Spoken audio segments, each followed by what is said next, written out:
So this brings us to the third G of the three Gs, gynecological. And you don't want to get so hung up on the GI and the GU system that you forget for female patients there are other structures down in the right lower quadrant, including the fallopian tube and the ovary.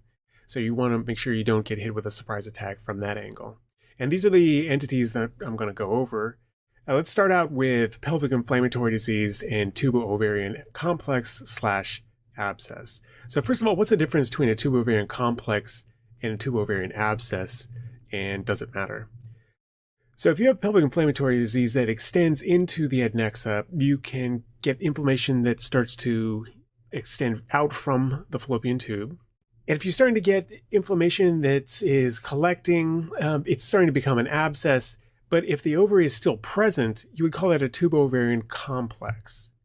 If the inflammation is such and it's gone to the extent that it has destroyed, obliterated the ovary, and now there's just a big infectious fluid collection there, that's a tuboovarian abscess. So why the distinction? Because the gynecologists treat it differently. If there's still an ovary there to preserve, then they may treat it just with antibiotics. If it looks like the ovary has been destroyed, then potentially you can put a drain in there to drain the abscess. So if you can make that distinction, you should make that distinction. It can be difficult to make on CT, so you may have to rely on ultrasound or potentially even MRI in order to make the distinction. So here, this image, you can see that there is a tubular structure that's enhancing in the region of the right adnexa. This is pelvic inflammatory disease, and this turns out to be pyosalpinx, although you can't really tell it's pyosalpinx as opposed to just inflammation in hydrosalpinx.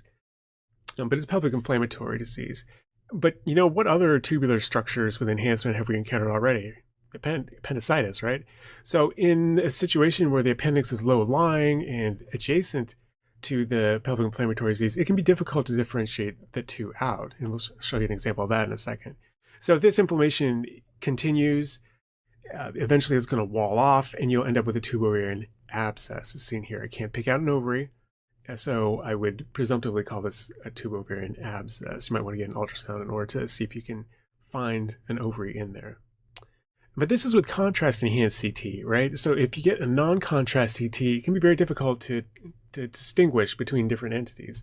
So here is the appendix coming down here, and you see the tip is right adjacent to this big nondescript mass-like collection-like structure sitting down here. So this turned out to be a tuboovarian abscess as well, and it was drained.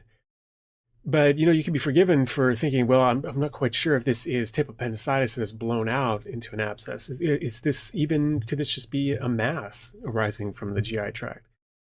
These are all potential options in the right setting. So you just want to make sure that your differential is reasonably broad when you're looking at a mass in the right lower quadrant in a female patient. So here's that example I was talking about here. So you can see this is the appendix coming down. You see it's filled with contrast here at the red arrow. And the tip is right adherent to this big enhancing cystic structure here.